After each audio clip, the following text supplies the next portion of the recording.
Admiral Han Sol stood on the bridge of the UES Defiance, watching the stars through the massive viewport.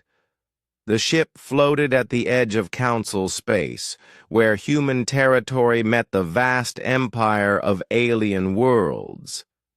For 3 years he had commanded this sector, keeping peace between humans and the 12 alien species that ruled the galaxy. The communication panel beeped. Han Sol turned to see his communications officer, Lieutenant J-Min, looking worried. The young man's face was pale as he read the incoming message. "Sir, priority transmission from Earth Command," J-Min said. His voice shook slightly. "It's marked as Code Red." Han Sol felt his stomach drop. Code Red meant the worst possible news.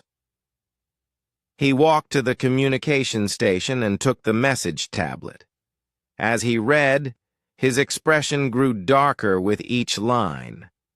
The Galactic Council had issued humanity an ultimatum.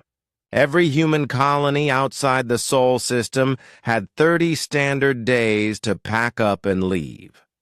17 worlds that humans had spent decades terraforming and building would be abandoned. Millions of people would lose their homes. "Get me a secure channel to Earth," Han Sol ordered, "and call all senior officers to the briefing room. Now." Within minutes, Han Sol was speaking directly with General Park from Earth Command. The general's weathered face filled the holographic display, showing years of military service and recent stress. "Admiral, you've read the ultimatum," General Park said without greeting. "The Council claims we violated their harmonious development doctrine. They say our terraforming methods are too aggressive and our expansion too rapid." Han Sol frowned. "General, our methods are clean and efficient. We've never harmed existing ecosystems on any world we've settled. What's really going on?" "Dr. So Young has been investigating," the general replied. "She's our best xenobiologist, and she's been digging through Council archives. What she found changes everything." The screen split to show Dr. So Young, a brilliant woman in her 40s, who had studied alien species for most of her career. Her usual calm demeanor was replaced by barely controlled anger.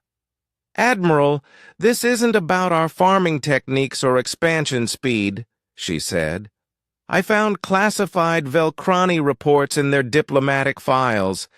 They've been studying us since we first made contact 50 years ago. The Velcrani were the most powerful species in the Council. They looked like living crystals, tall and elegant, with minds that could process information faster than any computer. They had been the galaxy's dominant species for over 2,000 years. "What did they find?" Han Sol asked, though he suspected he already knew the answer. "We scare them," So Young replied. "Their psychic evaluation teams ran tests on human prisoners from various incidents over the years. They found something they've never seen before in any species." She paused, accessing her data files. "We adapt faster than any known species. We innovate under pressure. We refuse to give up even when defeat seems certain. The Velcrani's own reports say that humans show the psychological profile of a species destined to become galactic dominators." Han Sol felt a cold chill. "So they want us gone before we become a threat." "Exactly. But there's more. The Council offered us a solution before issuing the ultimatum. They have biotechnology that could improve us, make us more peaceful, more cooperative, more willing to accept our place in their galactic order. They wanted to lobotomize us, Han Sol said flatly.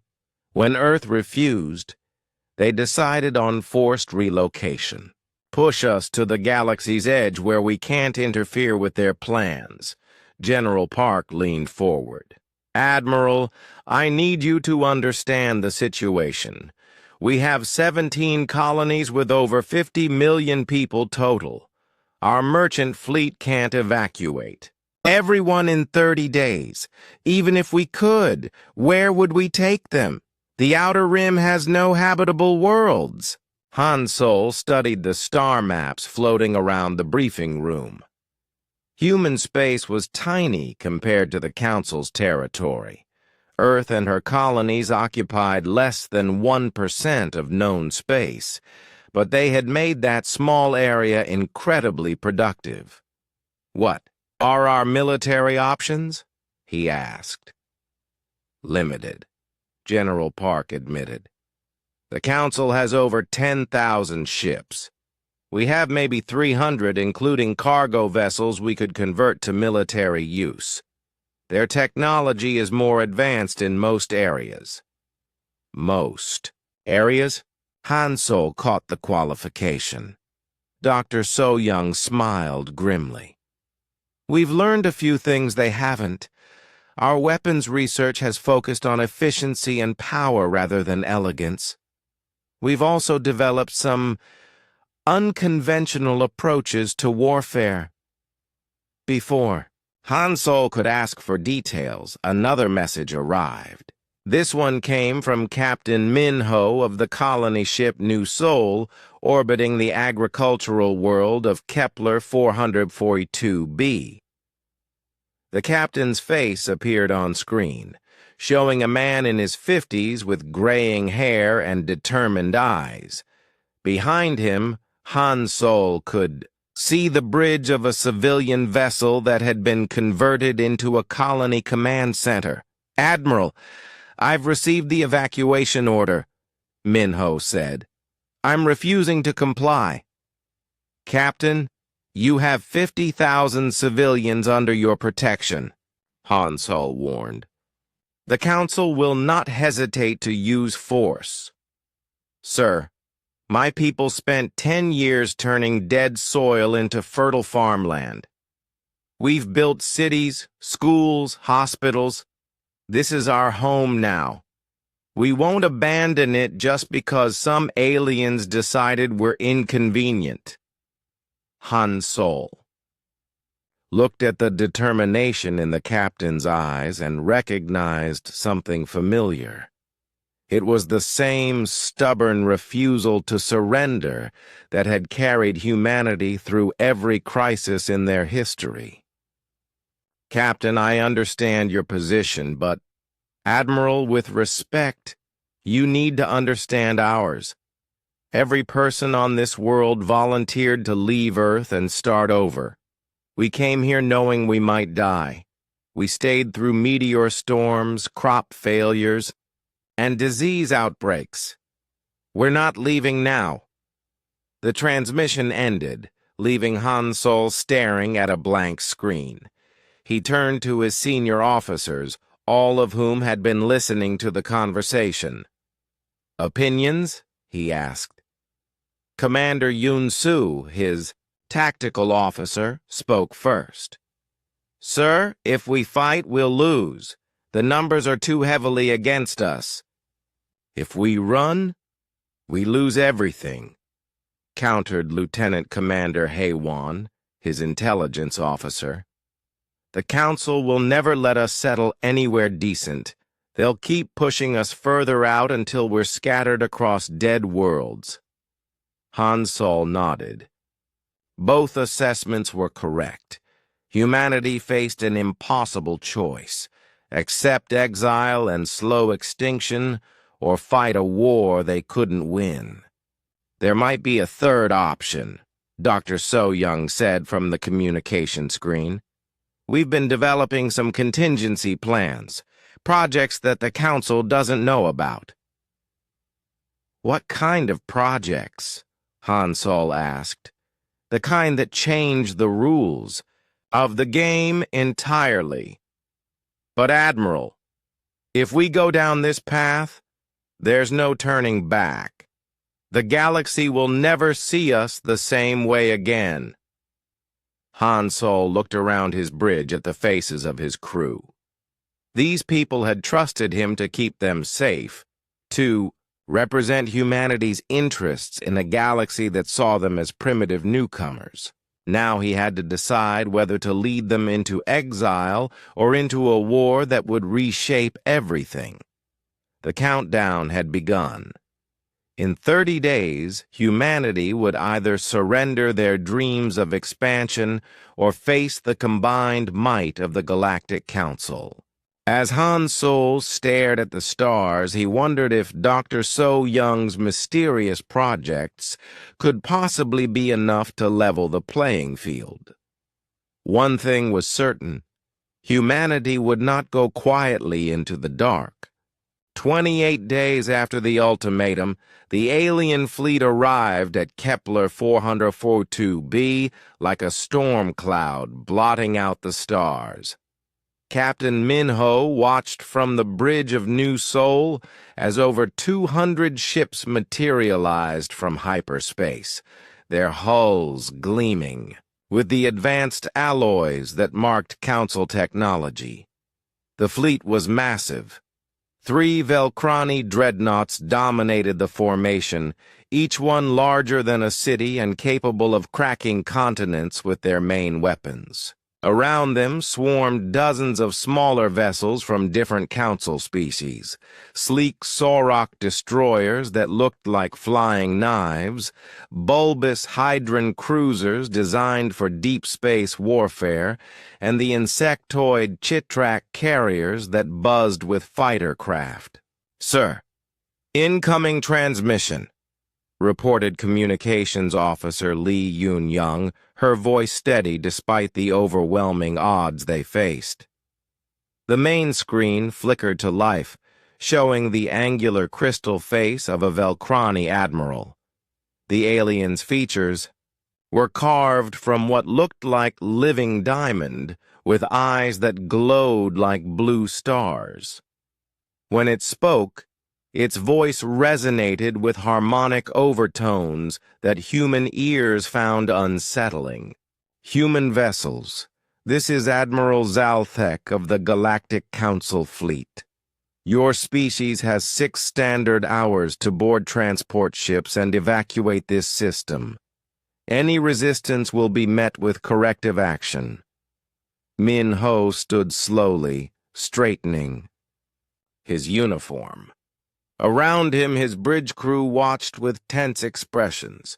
These weren't soldiers, they were farmers, engineers, teachers, and doctors who had volunteered to build a new world. But they had made their choice. "This is Captain Minho of the colony New Seoul. We decline your offer. This is our home, and we're staying."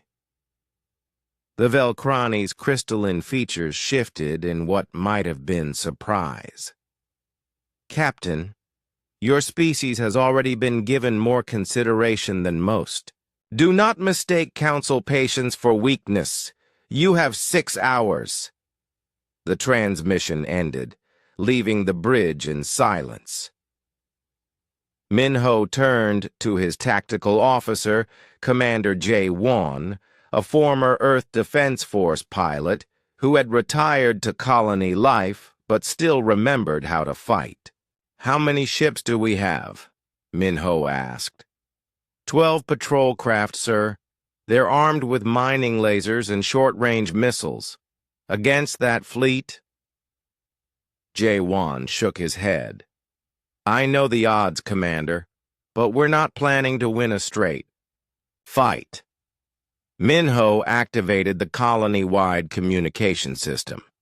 His image appeared on screens throughout the settlements, scattered across Kepler 442b's 3 continents. 50,000 people stopped their daily activities to listen. "Friends, The Council fleet has arrived. They've given us 6 hours to abandon our homes. I know many of you are scared. I'm scared too. But I want you to remember why we came here. He paused, looking at the camera with steady eyes. We came here because Earth was overcrowded. We came here to build something new, something better. We turned dead rock into living soil. We raised children under alien stars. We made this world bloom. His voice grew stronger. The Council thinks we'll run because we're outnumbered. They think we'll give up because they have bigger ships and better weapons. They don't understand that humans don't surrender what we've built with our own hands. Minho reached into his pocket and pulled out a small device that looked like a standard communication unit. But Commander Jaewon recognized it from classified briefings. It was the activation key for Operation Wildfire. To our people on all 17 colony worlds, Minho continued, remember what Admiral Nelson said at Trafalgar. England expects every man to do his duty. Today, humanity expects the same of us.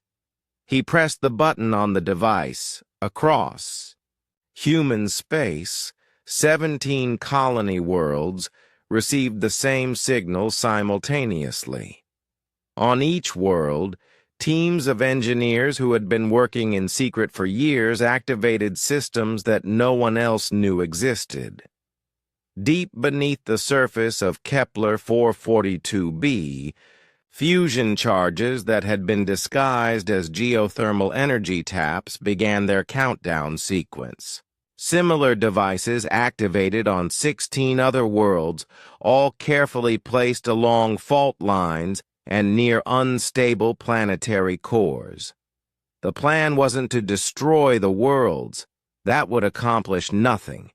Instead, the charges would trigger massive seismic events that would render the planets uninhabitable for centuries. If humanity couldn't have these worlds, no one could. Admiral Zalthek received the seismic readings from his science officers with growing alarm. The crystalline aliens perfect. Features showed something they rarely displayed. Confusion. Explain these readings, he demanded. Sir, we're detecting massive tectonic activity across all 17 human colony worlds. The probability of simultaneous natural seismic events is mathematically impossible. They're destroying their own worlds. Zaltek's voice carried harmonic notes of disbelief. No species in recorded history has chosen planetary devastation over surrender. On the bridge of New Seoul, Minho watched the Council fleet's formation begin to shift as the aliens tried to understand what they were witnessing. Evacuation ships that had been prepared to collect human refugees hung motionless in space, their purpose suddenly meaningless. Sir, incoming transmission from Admiral Han Sol, reported Yun Young. The screen showed the Admiral aboard the UES Defiance, which had jumped into the system along with the rest of the human defense fleet. The ships looked pathetically small compared to the Council Armada, but they moved with purpose. Captain Minho, this is Fleet Admiral Young-Soo, broadcasting to all Council forces. You wanted us gone from these worlds. Consider your wish granted. But we're not giving them to you either. The Admiral's image was being broadcast across all frequencies, ensuring every ship in the Council fleet could hear his words. His voice was calm, but his eyes burned with cold fury. For 50 years, we've tried to be good neighbors. We've followed your laws, respected your territories, and asked for nothing but the right to build homes for our children. You've responded, by demanding our exile and threatening our extinction. Young Su leaned forward, staring directly into the camera. You wanted to see what humans do when we're cornered? Watch and learn. The first seismic shock waves began hitting Kepler 442b's surface. Cities that had taken a decade to build shook as the ground beneath them cracked and heaved. But the colonists had prepared for this moment. Emergency shelters built into bedrock protected the population while automated systems began dismantling everything humanity had built.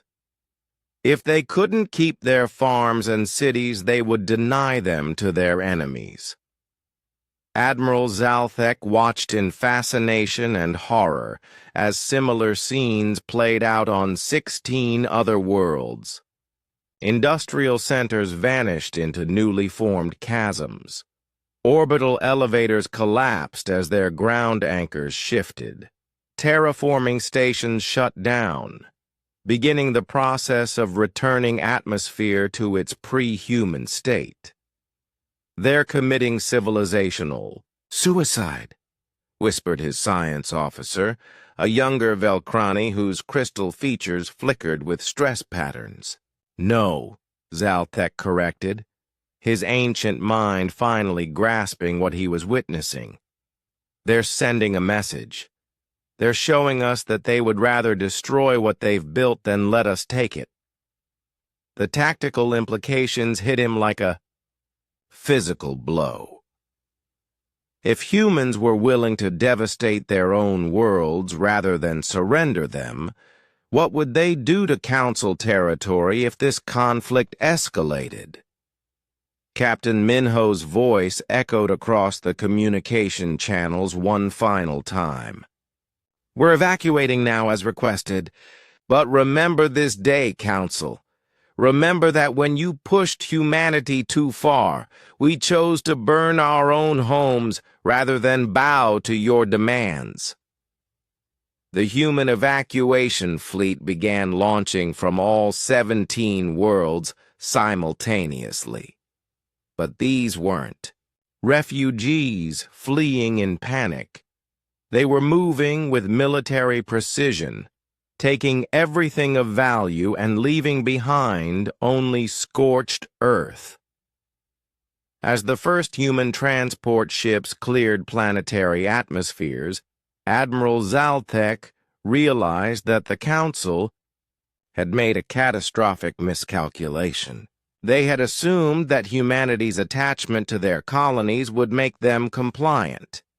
Instead, they had created an enemy willing to sacrifice everything rather than submit. The galaxy was about to learn what happened when you cornered a species that refused to die quietly. The Council's response came within hours of humanity's evacuation from the 17 worlds.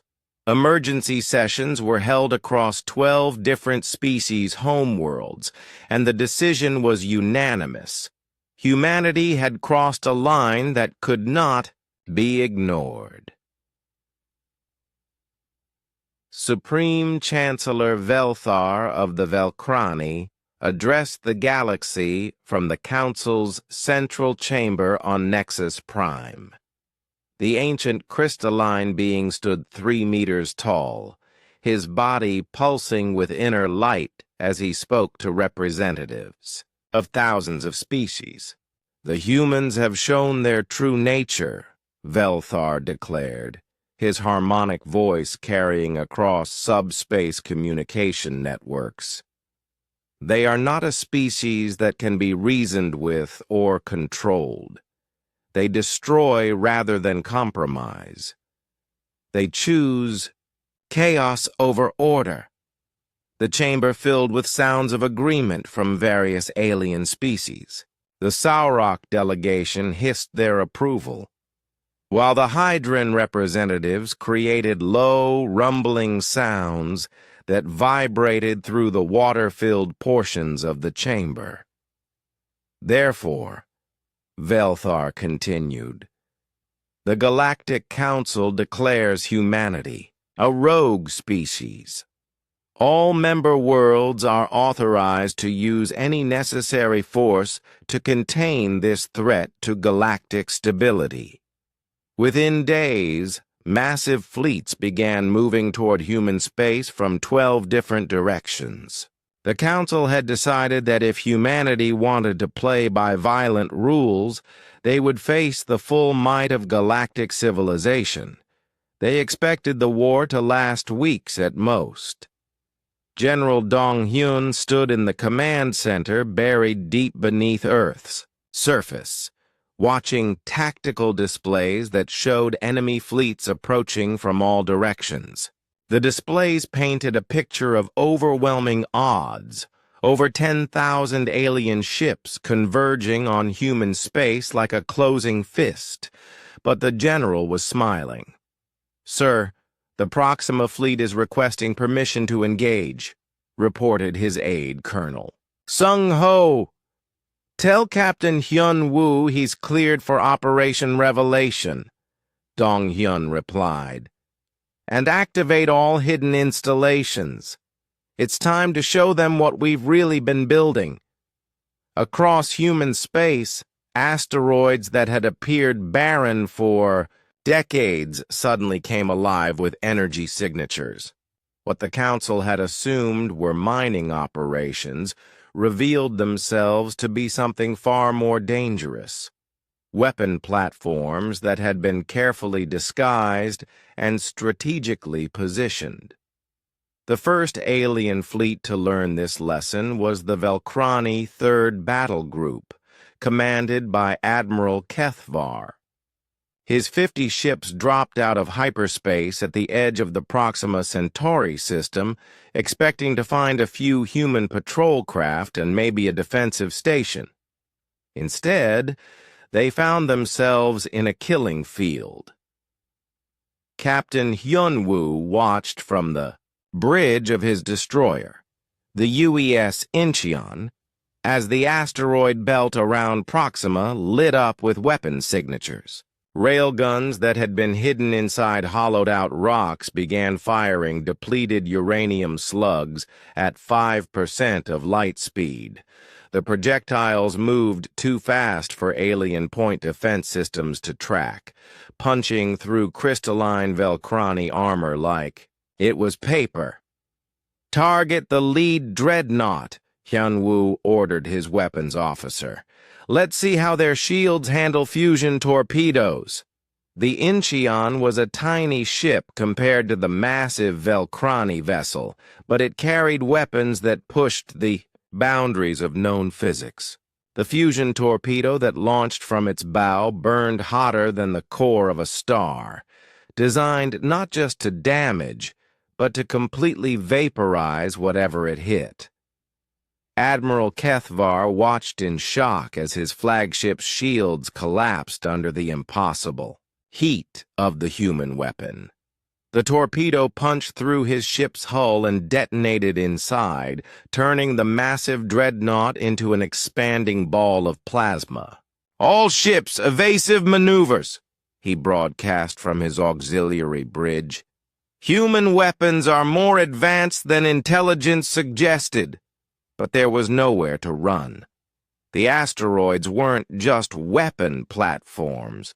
They were part of a coordinated defense network that had been planned for decades. Every rock, every piece of space debris, every seemingly natural formation had been weaponized.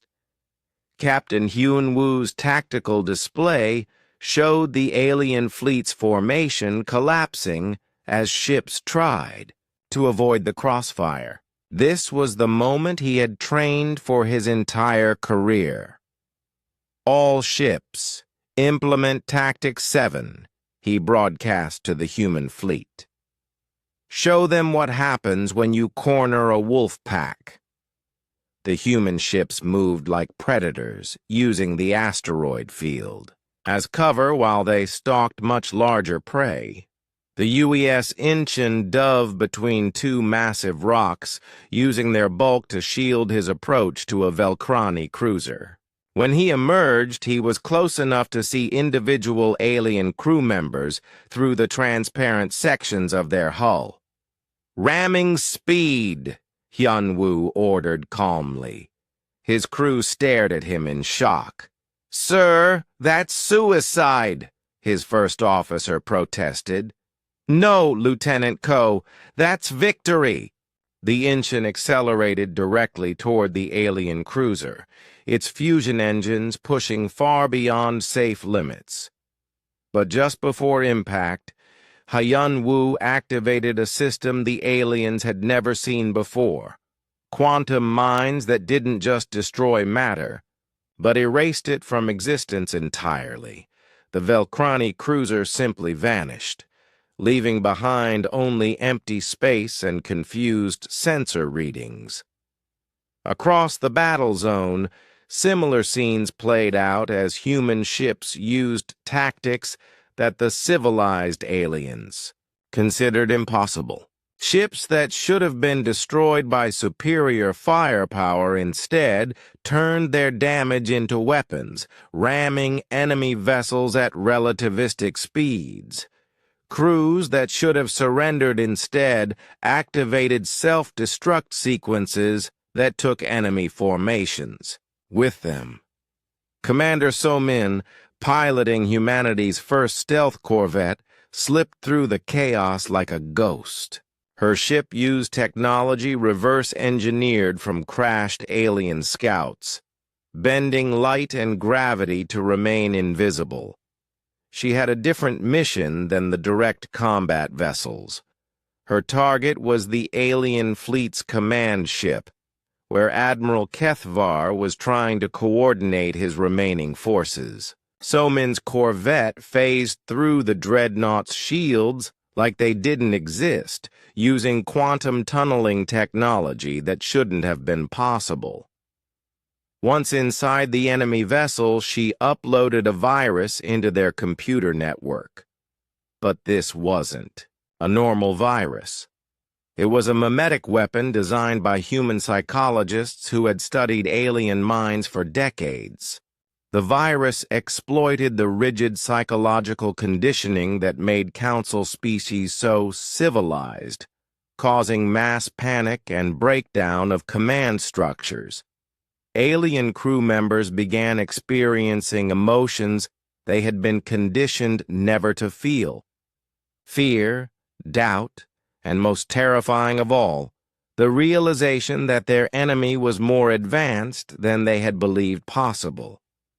Admiral Kethvar watched his fleet fall apart as ship after ship reported system failures, crew breakdowns, and impossible weapon impacts. Of his original 50 vessels, only 12 remained functional, and they were fleeing as fast as their engines could carry them. "Send a priority message to the Council," he ordered his communications officer, his crystalline features flickering with stress patterns.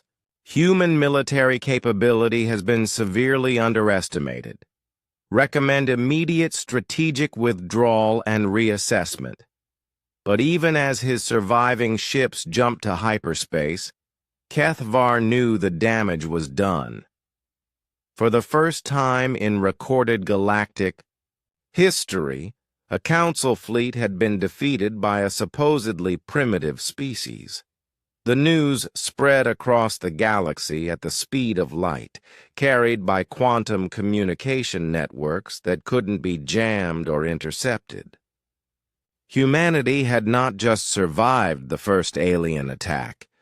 They had utterly destroyed it using weapons and tactics that challenged everything the Council thought they knew about warfare. General Dong-hyun received the battle reports with grim satisfaction. The Proxima engagement had been a complete success, but he knew it was only the beginning. 11 more alien fleets were still approaching human space, and they would be prepared for resistance now. But that was exactly what he wanted. The element of surprise was gone, but now humanity could show the galaxy what they did when the enemy saw them coming. The real war was just beginning, and humanity intended to make it a lesson the galaxy would never forget. After the victory at Proxima Centauri, something unexpected happened across human space. The celebration lasted exactly 12 hours. Then, every human ship, station, and settlement simply vanished from all sensors. Admiral Tae-hyung stood on the bridge of the UES Phantom, watching his tactical display show empty space where the Terran Defense Fleet had been moments before. Around him, his crew worked quietly at stations that now displayed readings no alien sensor could detect. "Protocol Ghost Ship is fully active, sir," reported his science officer, Commander Yuki. "All human assets are now operating in stealth mode. We're invisible to every known detection method." The technology had been developed from wreckage recovered from alien scout ships over the past 50 years. Human scientists had reverse-engineered cloaking systems, improved them, and then deployed them across their entire civilization. Now humanity existed in the spaces between what alien sensors could see. But they weren't hiding to survive. They were hiding to hunt. Captain Yoonji received her mission briefing while her ship hung motionless in the void between star systems. The UES Wraith was humanity's newest deep strike vessel, designed to phase in and out of normal space-time using technology that pushed the limits of physics. "Your target is the Hydron Luxury Station Coral Gardens." Admiral Tae-hyung's voice came through the quantum communication link. "It's a resort where high-ranking council officials go to relax. We're not going to kill anyone, Captain. We're going to send a message." Yoonji studied the tactical data on her screens. Coral Gardens was a massive structure built inside a captured asteroid, filled with artificial oceans, where wealthy hydrons swam in perfect climate-controlled waters. The station housed diplomats, military leaders, and business owners from across council space. "What kind of message, sir?" she asked. "The kind that makes them understand they're not safe anywhere." The Wraith jumped to hyperspace, traveling along routes that didn't appear on any alien star chart. Human exploration ships had been mapping secret pathways through space for decades, finding shortcuts and hidden routes that could move ships without being detected. When the Wraith arrived at Coral Gardens, Yoonji found the station exactly as intelligence had described: a peaceful resort, protected by only a light patrol of security ships.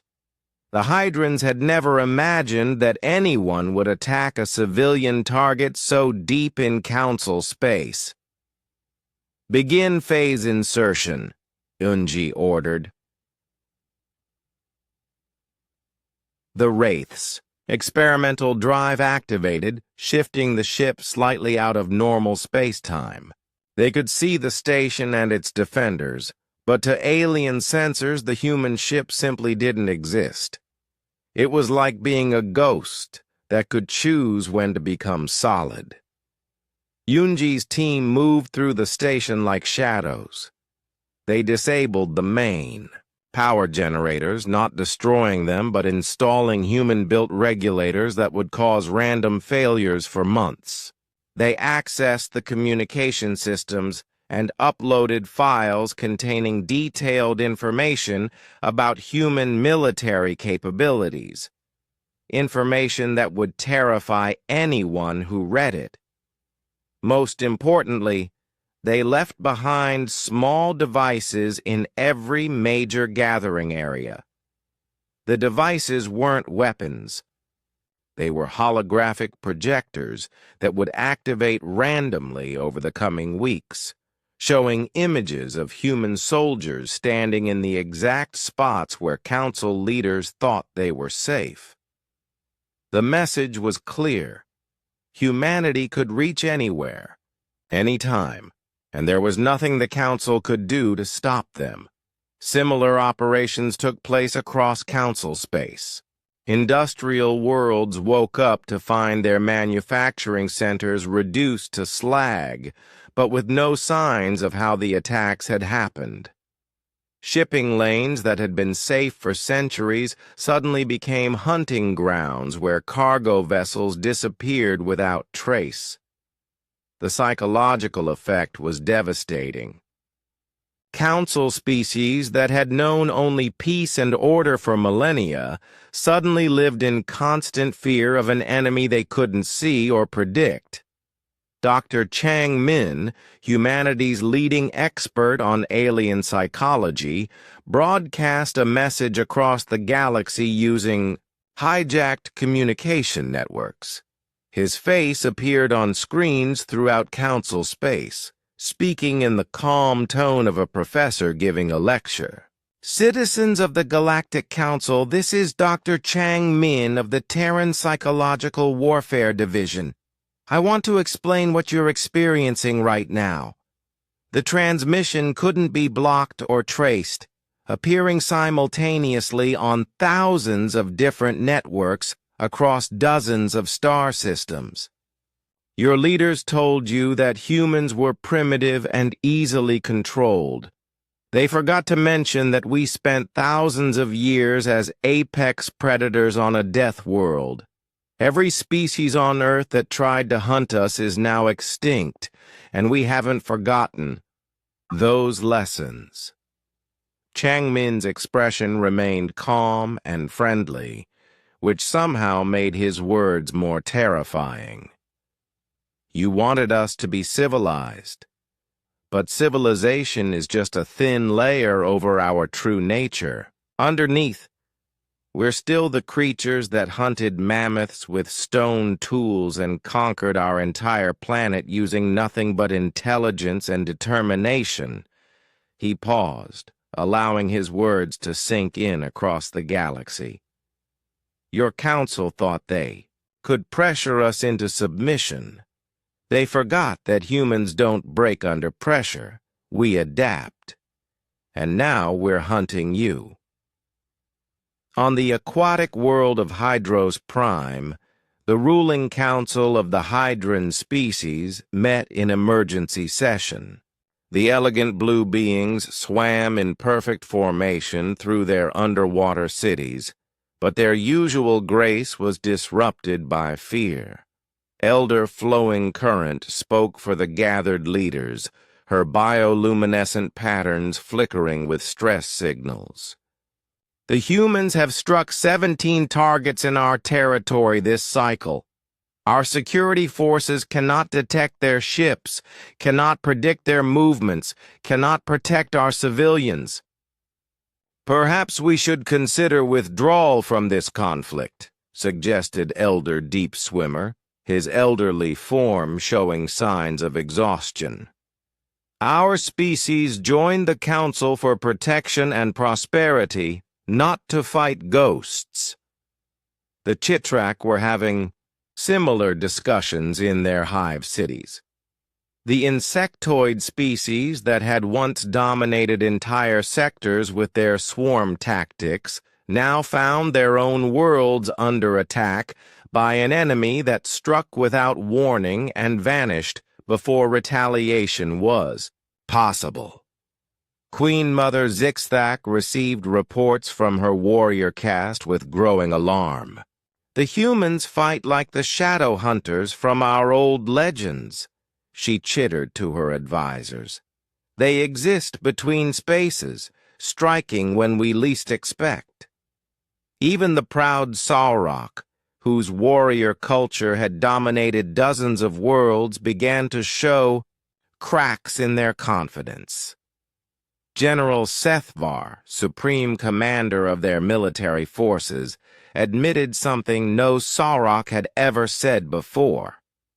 This enemy fights in ways we do not understand. They use fear as a weapon more effectively than we use our claws. The Velcrani, who had initiated the conflict, found themselves increasingly isolated as their allies began to question the wisdom of war with humanity. Supreme Chancellor Velthar called emergency meetings, but attendance grew smaller with each session. "The humans are using primitive terror tactics," he insisted to the remaining council members. "We must not allow fear to override logic." But even as he spoke, reports arrived of human ships appearing in the very heart of Velcrani space. The capital world of Crystal Reaches, thought to be the most heavily defended planet in the galaxy, had been infiltrated by human agents who left behind a simple message carved into the walls of the planetary government building. "We were here. We can come back anytime." Captain Junsik of the stealth ship UES Shadow watched the Council's unity crumble from his position in deep space. His mission was different from the direct action teams. He was gathering intelligence on alien fleet, movements and political developments. What he saw pleased him greatly. The 12 species that had ruled the galaxy for millennia were turning on each other, each blaming the others for the human crisis. Some called for negotiation, others for total war, and a few quietly began moving their most valuable assets to hidden locations. "Sir, we're receiving new orders from Admiral Tae-hyung," reported his communications officer. Junsik read the message and smiled. The next phase of humanity's campaign was about to begin, and it would show the galaxy exactly what humans did when they stopped playing by civilized rules. The Council had wanted to see humanity's true nature. They were about to get a demonstration that would haunt their nightmares for generations to come. Supreme Chancellor Velthar stood in his private chambers on Crystal Reaches, watching the holographic displays that showed the gradual collapse of everything he had built. 3 Council species had withdrawn from the war entirely. 2 more were demanding immediate peace negotiations. The once mighty Galactic Alliance was fracturing under pressure from an enemy they couldn't see or predict. His crystalline form pulsed with patterns of desperate fury as he activated the communication system that would connect him to the deepest vaults of Velcrani military archives. "Authorization code Alpha Nexus Prime," he spoke into the quantum transmitter. "I am requesting access to the Forbidden Arsenal." The response came immediately, transmitted from weapons platforms that had been hidden in the void between galaxies for over 10,000 years. These were the planet killers, the weapons that the Council had banned after witnessing their terrible power in ancient wars. "Authorization confirmed, Supreme Chancellor. The World Breaker fleet is at your command." Velthar's inner light flickered with grim satisfaction. If the humans wanted to play by savage rules, he would show them what true power looked like. The Forbidden Arsenal contained 12 massive vessels, each one capable of cracking planets in half or boiling away entire atmospheres. Target: Sol System. Primary objective: complete sterilization of the human home world. But humanity had been watching. Intelligence Director Seung-ho sat in his command center on the dark side of Earth's moon, surrounded by displays showing alien communications traffic from across the galaxy. His teams had been monitoring every transmission, every coded message, every whispered conversation in alien languages for months. "Sir, we have confirmation," his senior analyst reported. The Velcrani are activating planet-killer weapons.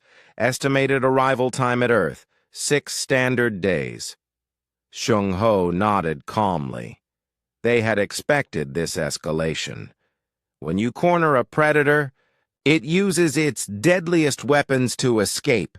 The same principle applied to galactic empires facing their first real defeat.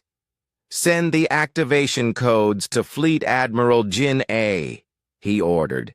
It's time to show them our real hand. In the asteroid belt between Mars and Jupiter, an object that had been classified as a large space rock for over 30 years began to change. The rocky exterior cracked and fell away, revealing the true nature of humanity's most closely guarded secret. The UES Prometheus was unlike any ship ever built. Constructed inside a hollowed-out asteroid and powered by a contained black hole, it represented 50 years of human innovation pushed to its absolute limits. The vessel was so massive that its gravitational field affected the orbits of nearby asteroids. Fleet Admiral Jin A stood on the bridge of this impossible ship, watching as her crew prepared for the most important battle in human history. Around, her displays showed the approaching Velcrani Worldbreaker fleet, 12 vessels that had destroyed civilizations and reshaped the galaxy through fear. "Status report," she commanded. "All systems online, Admiral," reported her chief engineer, Commander Wu Jin. "The black hole containment is stable, and all weapon systems are charged. Sol Defense Grid is ready to activate on your command." Jin A studied the tactical displays showing the positions of what appeared to be normal asteroids throughout the solar system. Each one was actually a disguised weapons platform, part of a defensive network that had been built in secret over decades. "Communications, patch me through to the approaching fleet," she ordered. "Let's see if we can make them understand what they're walking into." The transmission reached the Velcrani Worldbreaker fleet as they dropped out of hyperspace at the edge of the Sol system. Admiral Kolthek, commander of the planet-killer vessels, expected to find a primitive system defended by a few orbital platforms. Instead, his sensors began detecting energy signatures that shouldn't exist. "Human vessels, this is Admiral Kolthek. Of the Velcrani Forbidden Fleet," he broadcast. "Your species has been judged unfit for continued existence. Surrender now, and we will make your end swift." Jin A's response came from the Prometheus as the massive ship revealed itself, emerging from the asteroid belt like a leviathan rising from the depths.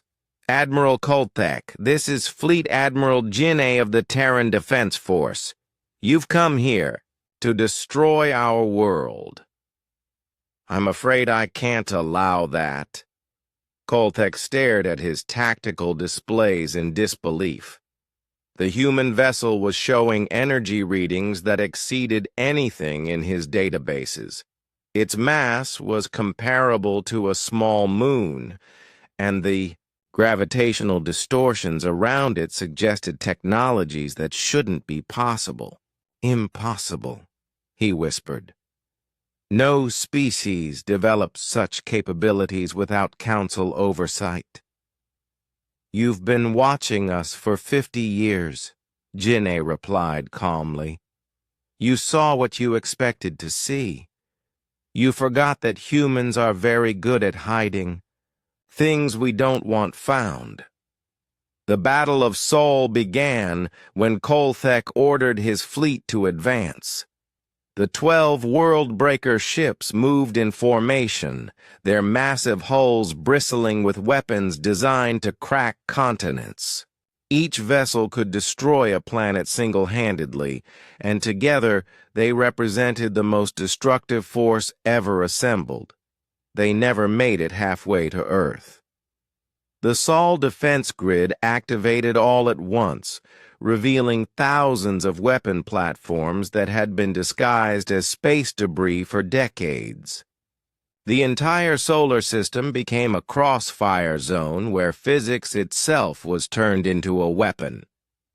Captain Wu Jin, commanding the defense of Mars, watched as the first Velcrani world-breaker encountered humanity's gravitational warfare technology. Specialized mines created localized gravity wells that tore the massive ship apart on a molecular level, stretching its crystalline hull until it shattered like glass.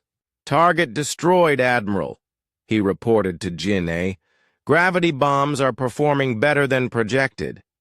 The second world breaker tried to avoid the gravity mines by climbing above the solar plane, only to encounter temporal warfare devices that trapped it in a time loop. The alien crew found themselves experiencing their ship's destruction over and over again, unable to escape the endless cycle of death and rebirth. Admiral Koltek watched his fleet being systematically dismantled by weapons that violated every principle of civilized warfare. These weren't just advanced technologies. They were reality-warping devices that changed the fundamental rules of space and time. "All ships, emergency retreat," he broadcast to his remaining vessels. "We are facing technological capabilities beyond our assessment parameters." But retreat was impossible. Admiral Jin-A had anticipated their escape routes. "Dr. Hyojin, activate the Sol cannon," she ordered. Deep within the sun's core, technology that had been slowly growing for 30 years finally reached full power. Humanity had learned to manipulate stellar mechanics, turning their star into a focused energy weapon that could reach across light years of space. The beam that erupted from Sol was visible across half the galaxy. It punched through space-time itself, carrying energy that had been building in the sun's fusion furnace for 3 decades.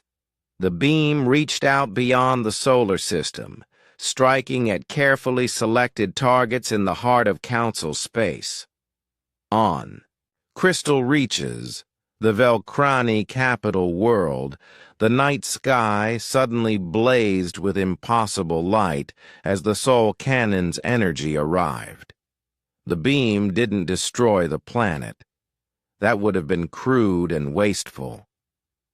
Instead, it disabled every piece of technology on the world's surface, leaving the crystalline cities dark and powerless. Similar strikes hit military installations throughout Council space. Fleets that had been preparing to attack human colonies found their ships dead in space, their crews unharmed, but their vessels completely inert. The message was clear. Humanity could reach anywhere in the galaxy, anytime they chose. Admiral Kolthek's surviving ships were the only witnesses to humanity's true capabilities. Of his 12 world breakers, only 3 remained functional, and they were fleeing as fast as their damaged engines could carry them. "Send a priority transmission to the Council," he ordered his communications officer, his voice shaking with something no Velcrani had felt in millennia: genuine terror.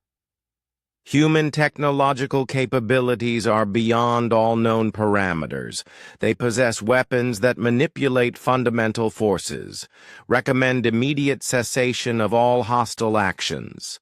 Admiral Jin-A watched the alien ships disappear into hyperspace, then turned to address her crew.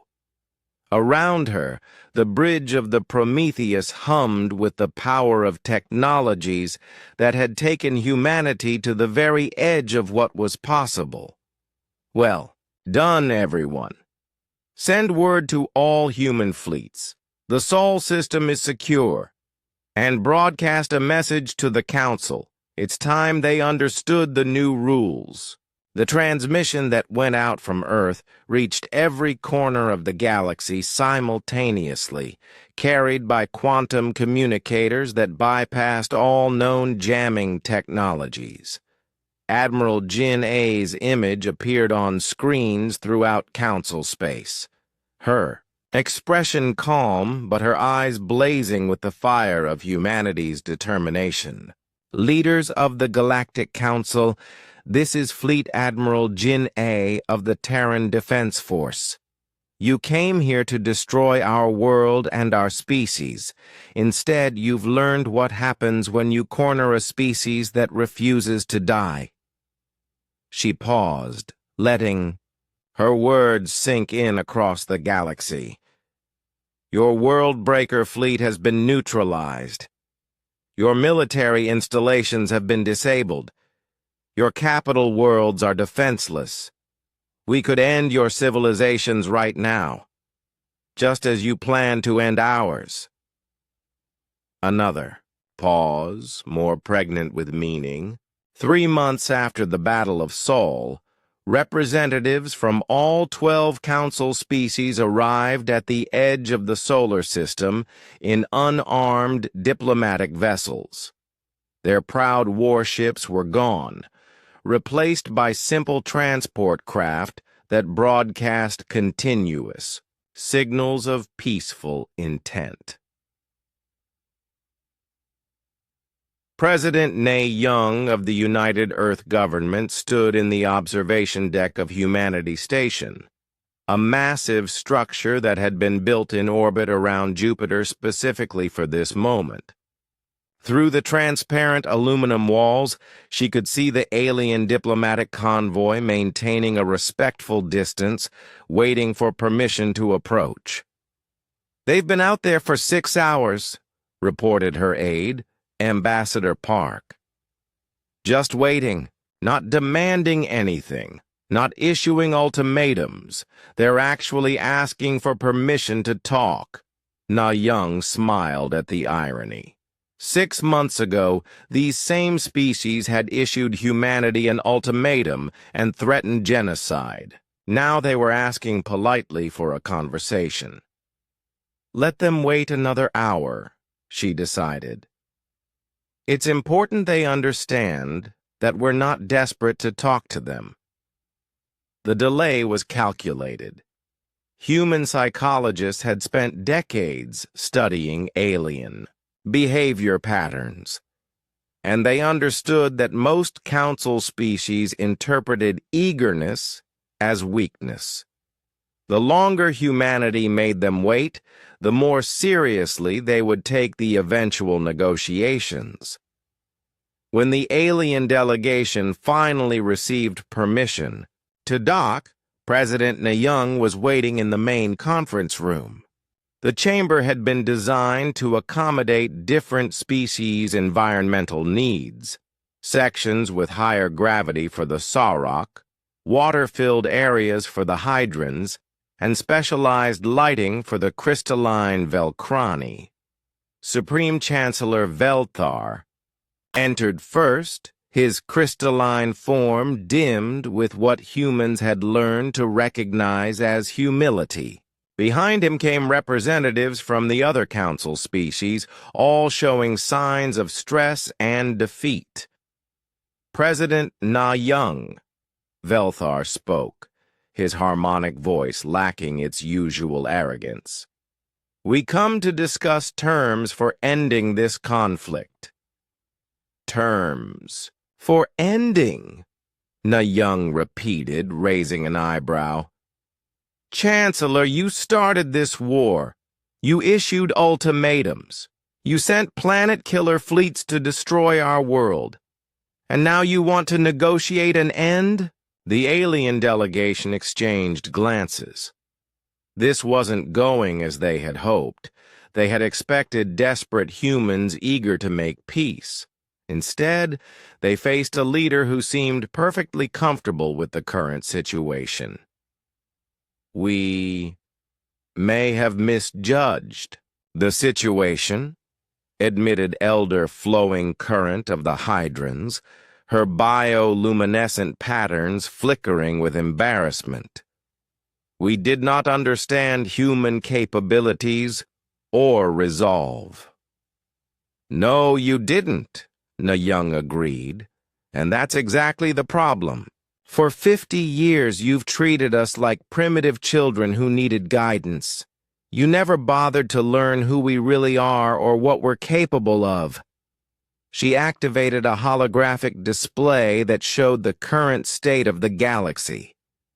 Human ships were visible throughout what had once been exclusively Council space, monitoring alien activities and ensuring compliance with the ceasefire. Let me explain the new reality, Na-Young continued. Your military forces have been neutralized. Your technology has been proven inferior to ours. Your unity has crumbled under pressure. You are no longer in a position to make demands or issue ultimatums, General Sethvar of the Saurok hissed in frustration. What do you want from us, human? Tribute? Submission? Territory? Na-Young looked at the reptilian warrior with something like pity. General, you still don't understand. We never wanted to conquer you. We just wanted to be left alone to build our own civilization. But you couldn't allow that. She stood and walked to the viewport, looking out at the stars. You forced us to become something we never wanted to be. You turned peaceful colonists into warriors. You made us show you what humans do when we're cornered and fighting for our survival. The alien representatives waited in silence, unsure how to respond to this unexpected approach to victory negotiations. Here are the terms, Na-Young said finally. First, all Council forces will withdraw from human space immediately. This includes military vessels, spy drones, and intelligence operatives. She turned to face them directly. Second, reparations will be paid for the attempted genocide of our species. We'll provide a detailed list of what we consider appropriate compensation. Third, and most importantly, humanity now holds permanent veto power over all Galactic Council decisions. Any action that affects interstellar law or policy must have human approval. The aliens reacted with shock. Queen Mother Zixthak of the EI's Chitrak chittered in alarm. You want to control the Council, to rule the galaxy? I want to make sure this never happens again, Na-Young replied firmly.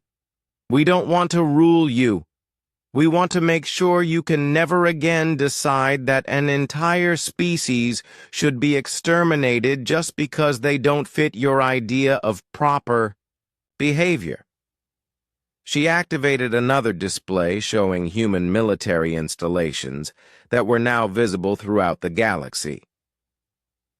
Admiral Kyung-Soo is establishing monitoring stations in strategic locations. These aren't occupation forces. They're insurance policies. They're there to make sure that if anyone ever again tries to pressure humanity or commit genocide against another species, we'll know about it immediately. The negotiations continued for 3 days. The aliens tried to bargain to find some way to maintain their former status and authority. But every discussion came back to the same reality. They had lost completely, and humanity held all the advantages. On the final day, President Na-Young made an announcement that surprised everyone in the room. There's one more thing, she said. We're opening our borders to refugees from any species that wants to live under human protection. We know there are worlds in Council space where smaller species are oppressed or threatened. They're welcome in human territory. This was revolutionary. No major species in galactic history had ever offered protection to the weak without demanding something in return. Supreme Chancellor Velthar's crystalline features flickered with confusion. Why would you do this? What advantage does it give you? It's not about advantage, Nayang explained. It's about being the kind of species we want to be. You tried to force us to abandon our colonies and accept your version of civilization. Instead, you taught us that someone needs to protect the small and weak from the large and powerful. The treaties were signed with elaborate ceremony broadcast across the galaxy. But the real conclusion came later, in a smaller ceremony on a world far from the centers of power. Captain Jun Ho, son of Captain Min Ho, who had defied the evacuation order at Kepler 442b, stood on the surface of a newly discovered planet beyond, the galactic rim. Around him, children played in alien soil while their parents worked to establish humanity's newest colony. The world had no official name yet, but the colonists were calling it New Haven. It was here, on the edge of known space, that humanity was building something unprecedented, a society where any species could find safety and opportunity. "Captain, we're receiving another refugee convoy," reported his communications officer. 50 ships carrying displaced populations from the outer territories. Jun Ho nodded. "Guide them to the processing stations. Make sure they understand. They're safe now." He looked up at the alien sky, where 2 moons cast strange shadows across the landscape. The children playing nearby included not just humans, but young members of a dozen different species whose homeworlds had been threatened by the same forces that had once tried to destroy humanity. "Sir, there's also a priority message from Admiral Kyung-soo," the communications officer continued. "He wants to know if you need additional security for the new arrivals." "Tell the Admiral that we're fine," Jun Ho replied. "These people aren't threats.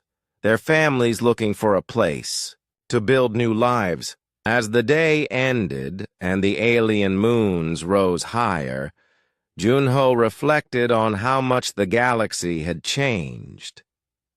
The Council still existed, but it was no longer the absolute authority it had once been. Humanity had become the protector of the weak, the guardian of those who couldn't protect themselves. The galaxy had learned what happened when you cornered a species that refused to break. Humanity didn't just survive. They became the force that prevented others from facing the same threats. In the end, the Council's greatest mistake wasn't underestimating human technology or military capability. It was failing to understand that humans, when pushed too far, don't just fight for themselves. They fight to make sure no one else has to face the same dangers. The age of unchallenged galactic empires was over. The age of protection for all species had begun. And at the center of it all was a species that had learned the hardest lesson of all. Sometimes, to preserve peace, you have to be willing to wage war.